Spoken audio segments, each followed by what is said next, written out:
Myra Elwood, you've officially won a 3-month VIP membership to Ironcore Gym, the woman behind the front desk announced with a plastered-on grin, holding out a shiny black keycard like it was a golden ticket. Myra blinked, stunned. I didn't even enter a contest, she said, her voice rising with confusion. The woman chuckled. Your name was drawn from the pool of customers at your nutrition store down the street. You must be lucky. Lucky wasn't how Myra would have described herself. She was 26, juggling 2 part-time jobs, and her car made a strange whistling noise every time she turned left. But she took the card anyway. Thanks, I guess. She didn't know it yet, but stepping into that gym would change everything. Ironcore wasn't just a gym, it looked like a luxury spa with punching bags. The walls were glass and steel, the equipment polished, and the locker rooms smelled like eucalyptus instead of sweat. Everyone wore matching black and gold training gear like it was some kind of fitness cult. Myra walked in wearing an oversized tee, leggings with a hole in the knee, and sneakers she'd bought on clearance 2 years ago. Hey! A trainer called out, jogging over. You knew. Just won the membership, she said with an awkward shrug. He nodded. Try the upper floor. That's where the real action is. The elevator doors opened with a soft chime. She stepped in, not realizing that the man who would soon ask her to be his wife was currently punching the hell out of a bag on the floor above.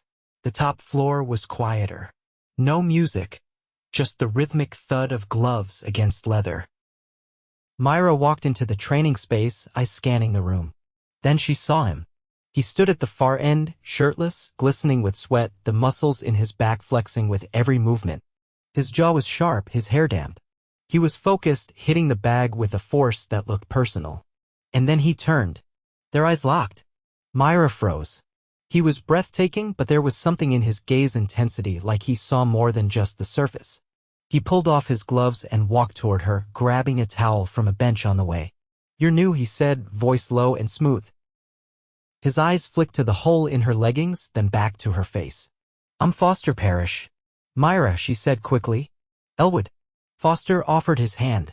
She took it and his grip was warm, firm. You here for cardio? He asked, eyes still on hers. I guess, she said. I want a membership I didn't ask for. He laughed. Sounds like fate. She raised a brow. You believe in that? He tilted his head, a slow grin tugging at his lips. I'm starting to. Foster walked her through the equipment, staying close but never pushy. She'd never met someone so confident without being arrogant. There was something about the way he asked questions, genuinely listened, and didn't once make her feel small in a place built to make people feel inadequate. Myra left after an hour, her heart doing something strange. She told herself it was from the treadmill. The next day he was there again. And the day after that. It became a rhythm. Foster would find her when she walked in. He trained beside her, talked to her, tease her, challenge her. He never asked for her number. He never crossed a line. But he was always there. You keep showing up, she said one morning as he handed her a towel after a brutal set of burpees. You keep letting me, he shot back. They sat down on the mats, side by side, breathing hard. Myra looked over at him, his hair sticking to his forehead, eyes closed, chest rising and falling. You're not just some guy who likes the gym, are you? She asked before she could stop herself. He opened one eye. What makes you say that? Because all the trainers keep looking at you like you own the place. He didn't answer immediately. Then he said, I own half of it. Myra blinked. What? My business partner and I started Ironcore a few years ago. I still train because it keeps my head straight. Wait, like, you're rich? Foster turned to her. Yeah, I'm a millionaire. Technically a multi-millionaire. Does that freak you out? She stared at him. I mean, it's a little insane. You don't act like it. He smiled. I don't lead with it. That night, she couldn't stop thinking about him. Not because he was rich, but because of the way he looked at her like she was the most interesting thing in the room. A week later, after a late workout, Foster walked her to her car.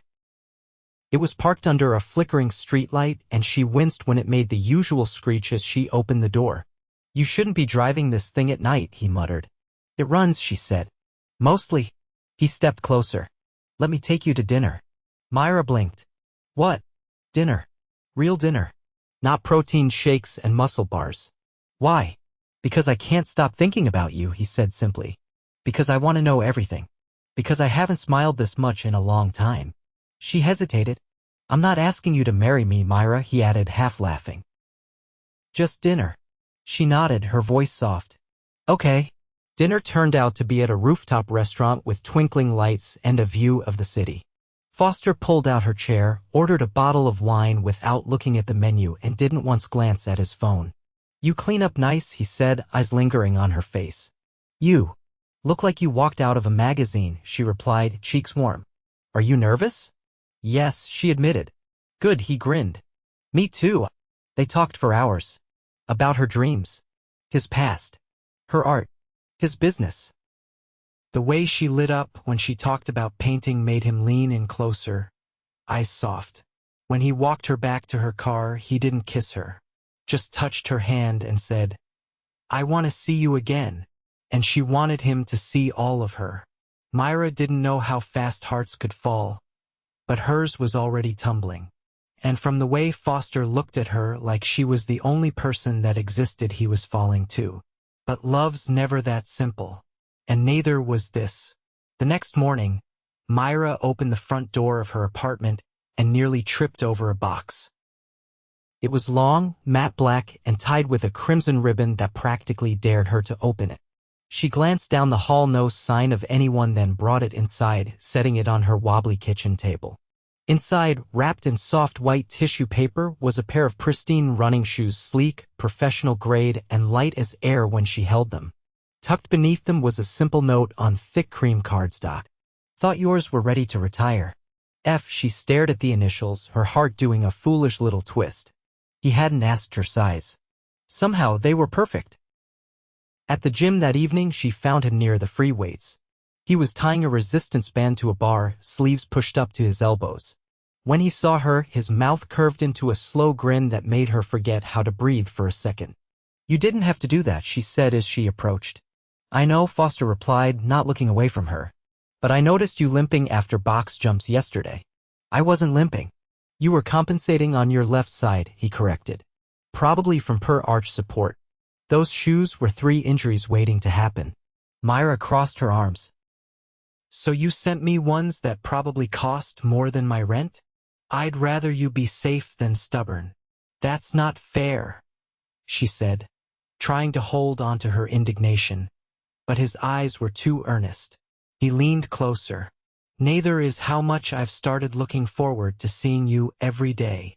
She dropped her gaze, not sure where to put all the feelings rising inside her. Later, as they walked side by side toward the smoothie bar, she asked, What did you do before Iron Core? Defense contracting. Software mostly. I built a system that got acquired 5 years ago. She raised an eyebrow. Defense? As in military. He nodded. Cybersecurity. I was good at it, but it burned me out. And now you lift things for a living? I needed something real. Something that didn't involve staring at lines of code until my brain turned to mush. Is that why you started this place?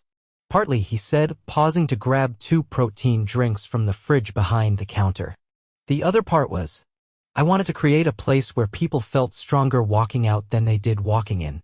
She accepted the drink, surprised by how sincere his voice had turned. That's oddly poetic for a guy who deadlifts small cars. He laughed, and for a moment, the space between them felt smaller. That night, he walked her out again, but this time there was something different in the air, charged, expectant. I've been thinking, he said, leaning one arm against the roof of her car as she opened the door. I've got a client dinner Friday. Technically business, but it's at a private gallery downtown. Come with me. Myra hesitated. You want me to be your date to a business dinner? I want you to be the person I look at when the room gets boring, which it will. She bit her lip. Are you sure they won't expect someone flashier? You're exactly who I want there. She nodded softly. Okay, but don't expect me to wear anything gold. Noted, he said, brushing a loose curl from her cheek before stepping back. Friday night, a car arrived that looked like it had been designed by a team of engineers who also built spacecraft. The driver, dressed in all black, opened the door for her like it was the most natural thing in the world. When she stepped into the gallery, Foster was already there. He turned, and for a moment everyone else faded. He wore a navy suit that fit like it had been sewn onto him, but it was the way he looked at her like she'd just rewritten the laws of gravity that made her knees feel unreliable. "You're stunning," he said, offering his arm. "You clean up better than I expected," she replied, letting him lead her inside. The gallery was some kind of modern art space, abstract sculptures, dramatic lighting, and champagne flutes balanced on silver trays. Foster introduced her to executives, investors, and a woman who ran a venture capital fund and looked like she could buy the whole building without blinking. Myra held her own, she always did, but the moment she stepped aside to admire a painting of tangled wire and glass, someone joined her. "You're not from this world," the woman said. Her dress was emerald, her voice low and knowing. "No," Myra admitted. "She's important to him," the woman said, almost to herself. "I haven't seen him look at anyone like that since. Ever." Myra glanced toward Foster, who was deep in conversation across the room but kept glancing her way. "You have no idea who he really is, do you?" the woman added. "I know enough." The woman smiled, but there was something cold in it. "Then you know it won't be simple." When Foster returned, she didn't mention the conversation, but something in her chest had shifted. On the ride back, she looked out the window, the city lights blurring like falling stars. "You okay?" he asked softly. "Just thinking. About." She turned to him. "What are you looking for, Foster?" He didn't answer right away. When he did, his voice was quiet. "Something real. Something that doesn't vanish when things get complicated." She studied him in the dim light. "You don't think I'll vanish?" "I'm hoping you won't." The car stopped in front of her building. She hesitated, then leaned over and pressed a kiss to his cheek. "Good night," she whispered. He caught her hand before she could pull away. "I meant what I said, about wanting real." She nodded. "Then don't hide things from me." He let her go, but the weight of her words stayed with him. And as she climbed the stairs to her apartment, she realized something terrifying and electric. She didn't just like Foster Parrish. She was falling for him. Hard. Fast. And she had no idea what came next. Rain traced slow lines down the windows of the cafe, the kind of steady drizzle that softened the city into watercolor. Myra sat across from her best friend Lila, both hands wrapped around a mug of dark roast that had long gone cold. "And you still haven't slept with him?" Lila asked, eyebrows lifted as she stirred honey into her tea. Myra rolled her eyes. "You're relentless." "I'm invested," Lila replied. "You're telling me this guy is gorgeous, rich, single, and actually listens to you talk about your weird obsession with vintage bookbinding, and you're still playing it safe?" "I'm not playing it safe," Myra muttered. "I'm being smart, right? Because risk has always worked out so poorly for you in the past." Myra looked out the window, watching a couple share an umbrella as they crossed the street. "It's not about the risk. It's that I don't know where I stand. He's intense, but he doesn't rush anything. It's like he's waiting for something. Or maybe he's trying not to screw it up." Myra didn't answer. She didn't know how to explain the way his gaze lingered when he thought she wasn't looking, or how his hand would hover near hers but never quite touch unless she initiated it. He was patient, too patient for a man who clearly wasn't used to waiting for anything. 2 days later, Foster called her. "I need a favor," he said, voice unusually clipped. "That sounds ominous. I'm supposed to attend a charity gala tonight. My business partner bailed. I need someone who doesn't talk in hedge fund lingo and won't fake laugh at jokes about mergers. Are you asking me to be your buffer? I'm asking you to be the only reason I survive the evening without gouging my eyes out." She smiled, despite herself. "What's the dress code?" "Black tie. I'll send something." "You're sending a dress?" "Just trust me." The car arrived at 6 sharp. Inside, a garment bag waited on the seat. Myra unzipped it and gasped. The gown was midnight blue, floor length, with a slit that whispered danger and elegance. The fabric shimmered subtly under the overhead light, catching every movement like it had a pulse of its own. There was a box at the bottom of the bag, heels to match, delicate and strappy. Everything fit perfectly. Foster was waiting outside the venue when she arrived. He wore a tailored charcoal tuxedo, and the moment he laid eyes on her, the tension in his shoulders unspooled. "You're going to be the reason I get absolutely nothing done tonight," he said under his breath as she stepped out of the car. "You clean up well for someone who hates these things." He offered his arm. "Let's pretend we belong here." The gala was held in a refurbished opera house, all marble columns and gold leaf ceilings. Waiters carried trays of champagne, and a string quartet played near the sweeping staircase. Every guest looked like they'd stepped out of a luxury magazine ad. Foster introduced her to a few people: an architect with a fondness for obscure whiskey, a startup founder who'd recently sold his company for an absurd amount, and a couple whose names she forgot the moment they turned away. Everyone seemed to know Foster. Everyone seemed just a little bit curious about her. "Let them wonder," he said quietly as they walked toward the auction hall. "About what?" "About why I brought someone who doesn't speak in buzzwords and doesn't look like she's trying to climb a ladder." "You don't think I'm trying to climb? I think you don't even see the ladder." The charity auction began, all overpriced art and ego-driven bidding. Myra stood beside Foster, sipping champagne and trying not to gape at the numbers being casually thrown around. When a watercolor of a city skyline came up, Foster leaned toward her. "Would you hang that in your apartment?" She studied the painting. "Yeah, I'd put it over the reading chair I can't afford." Without a word, Foster raised his paddle. The auctioneer called out his number. The final bid was more than Myra's total income from the last 2 years. "You didn't, I wanted it," he said simply. "And it'll look better in your place than gathering dust in a vault." Her throat tightened. "You can't just buy me things." "I didn't buy you," he said. "I bought a painting. If you happen to love it, that's a bonus." She was quiet for a while after that. When the spotlight finally moved on, he tugged her gently toward the balcony. Outside, the rain had stopped, leaving the city slick and gleaming. They stood in silence for a long moment, the sounds of the party muffled behind the glass doors. "Myra," he said, voice low. She turned. "I'm not good at this. I'm used to closing deals, not hoping someone chooses to stay." She stepped closer. "You don't have to convince me." He reached for her hand. "I've been waiting because I didn't want this to be temporary. I don't want to be the guy you remember for a few months and then forget." "You're not forgettable." He swallowed. "I've built a life where everything is structured, controlled. But you make everything feel alive. You don't have to have all the answers," she said softly. "You just have to be honest with me." "I want more," he said. "With you."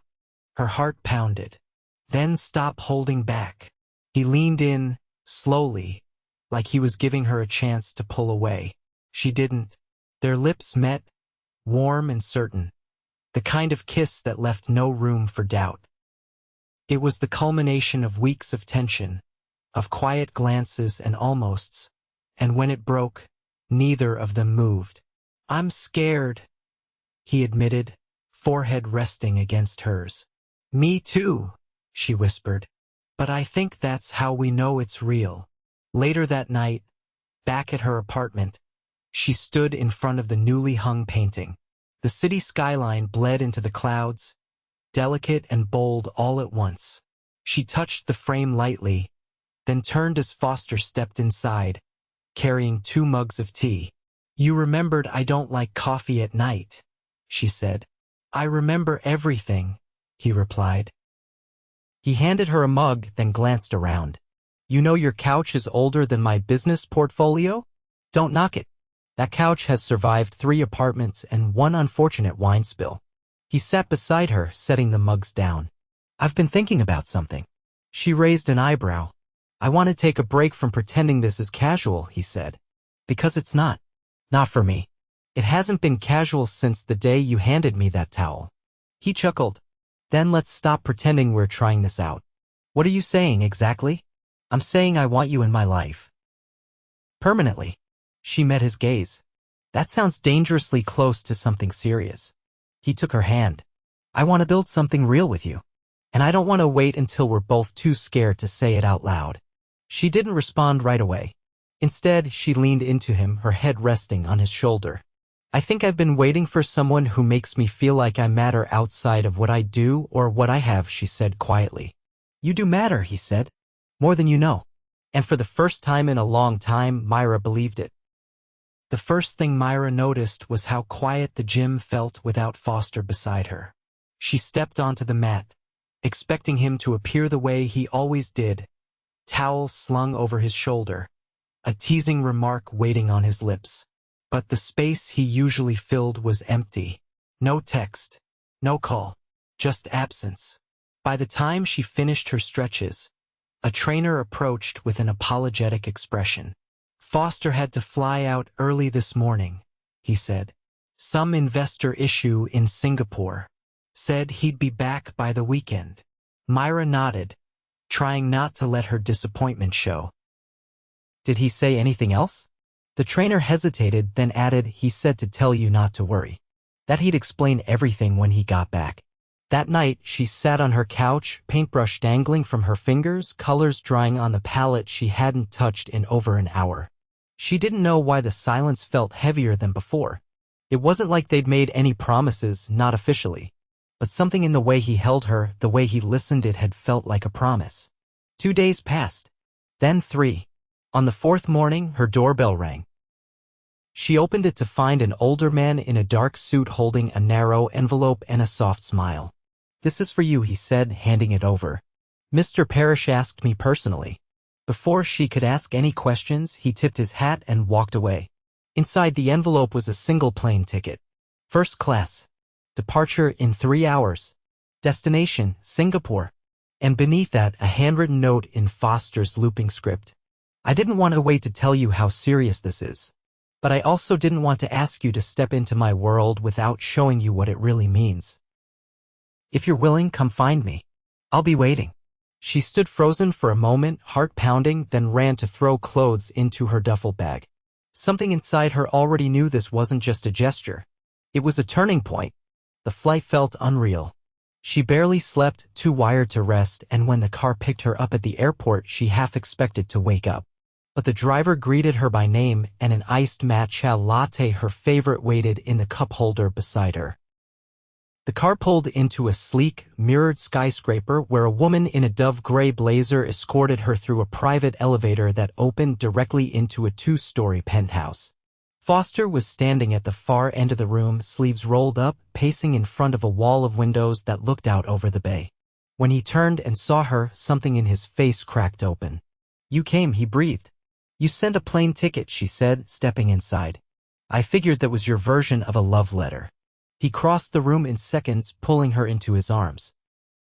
I didn't want to do this over the phone. Do what? He stepped back just enough to look her in the eyes. Tell you the truth? All of it. She didn't speak. She just waited. My company isn't just a gym chain, he began. It's tied to a much bigger network: real estate, biotech, tech startups. I've kept it all separate because I didn't want it to define me. But I realized I can't ask you to be part of my life if I'm only showing you pieces of it. And why now? Her voice was steady. Why bring me here? Because I've been sitting in meetings for 3 days thinking about the way you laugh when you're nervous and how you never let me get away with anything. Because I've been building this empire for years, and none of it means anything if I'm walking through it alone. She stared at him, arms crossed. You flew me across the world to tell me you're lonely? He laughed, a real, breathless sound. No, I flew you here so I could ask you a question. Her breath caught as he reached into his pocket and pulled out a small velvet box. I know this is fast. I know we haven't done things the traditional way. But I also know that when something is right, you don't wait for permission. You just hold on tight and don't let go. He opened the box. Inside was a ring unlike anything she'd ever seen, simple, elegant, a single round diamond set on a platinum band that caught the light like it knew secrets. I'm in love with you, Myra Elwood. I want to wake up next to you, fight with you about paint on the couch, argue about what to eat for dinner, and build a life that isn't built on deadlines and investor meetings but on us. Will you marry me? She looked at the ring, then at him. And for the first time in her life, the answer came without hesitation. Yes. He slid the ring onto her finger, and it fit like it had been waiting for her all along. He kissed her then, deep and certain, like he was sealing something sacred between them. They spent the rest of the day in a haze of laughter, exploring the city like it was a dream they'd landed inside by accident.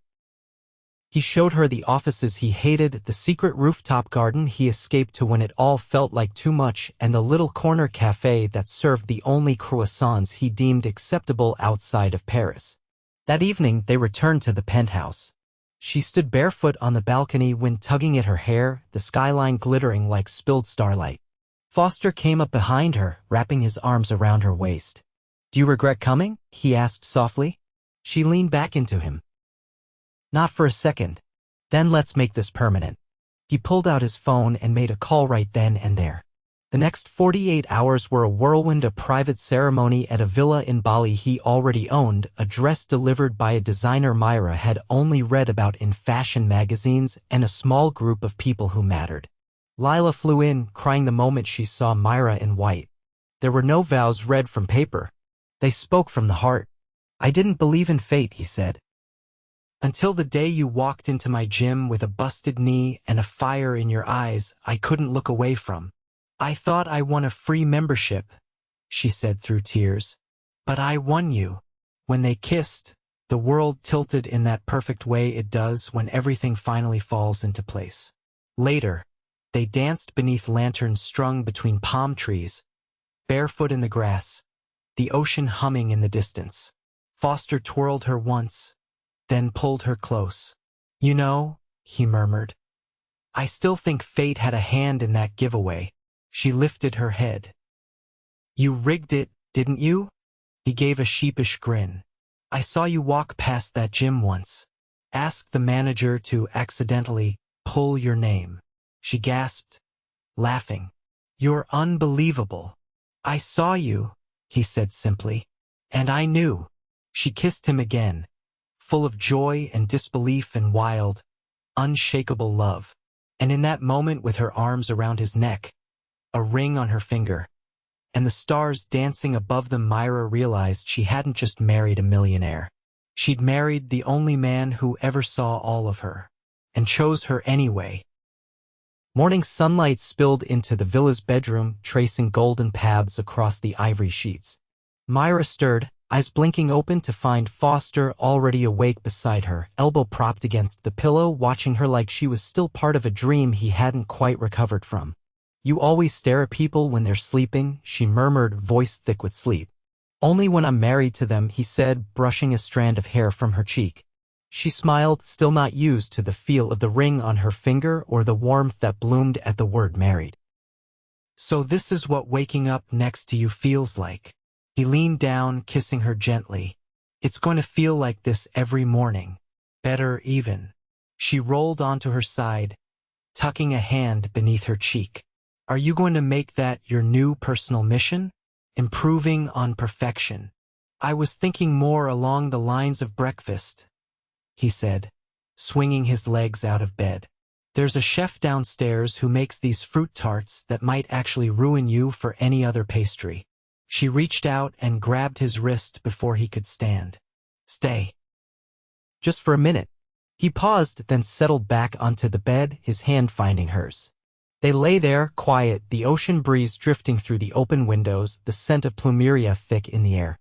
For the first time in years, there was no pressure, no schedule, no looming deadline. "I never thought I'd end up here," she said after a while.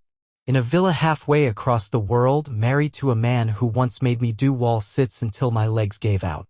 "I never thought I'd fall in love at a gym," he said. "But then you walked in with that no-nonsense look and a knee brace, and suddenly I couldn't remember what I was doing before that." She laughed, the sound light and unguarded. "I still can't believe you rigged that giveaway." "I'd do it again," he said without hesitation. 1,000 times.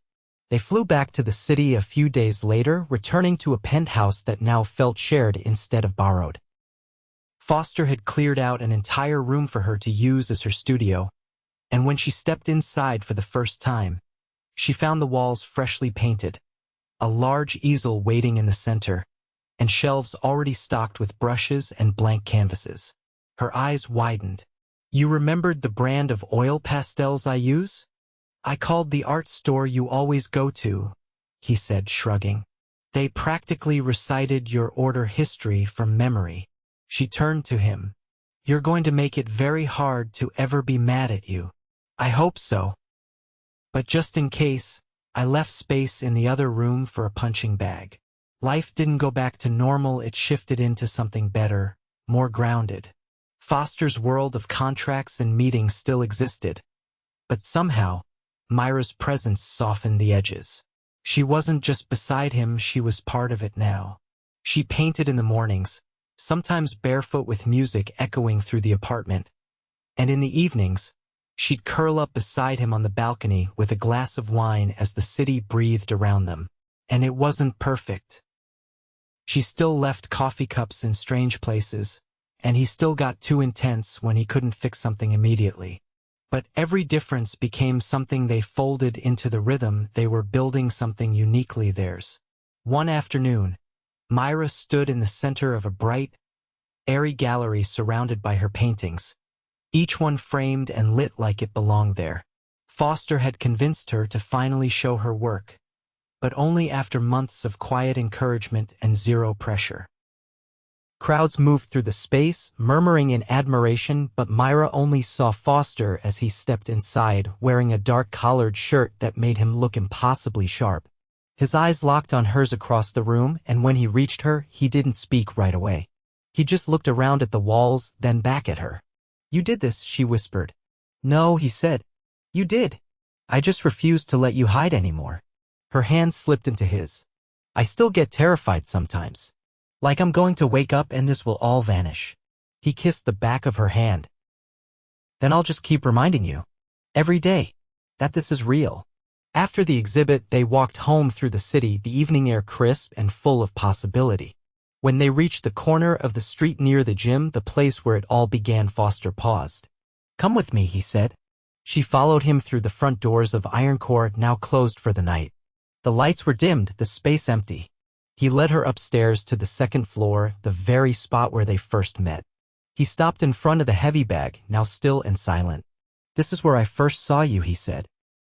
"You were standing right there, arms crossed, looking like you wanted to punch someone.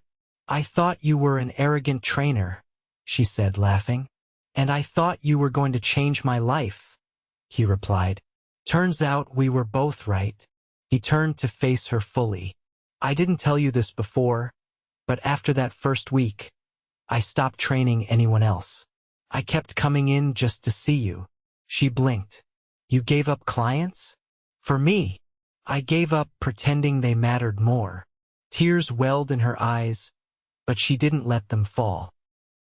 Instead, she reached up and cupped his jaw, her thumb brushing the edge of his cheek. "You really are the most complicated man I've ever met. And I'm yours," he said, "for as long as you'll have me." They kissed there, in the silence of the gym, wrapped in the memories of who they'd been and the promise of who they were becoming. 1 year later, the walls of their home were covered in art, hers, now commissioned and celebrated, and photographs of places they'd traveled together. Foster had scaled back his business commitments, choosing depth over expansion, and Myra had opened a community art program for underserved neighborhoods, something she dreamed about since her early 20s. They never stopped learning each other, never stopped showing up. Every morning still began with him watching her sleep, and every night ended with her painting, while he read beside her, content just to exist in the same space. And sometimes, on quiet nights, he would walk into her studio, wrap his arms around her from behind, and whisper, "You were never just the girl with the busted knee." And she'd turn, press a kiss to his chest, and say, "You were never just the guy with the perfect punches." They had built something real, something wild and tender and entirely their own. And it was forever.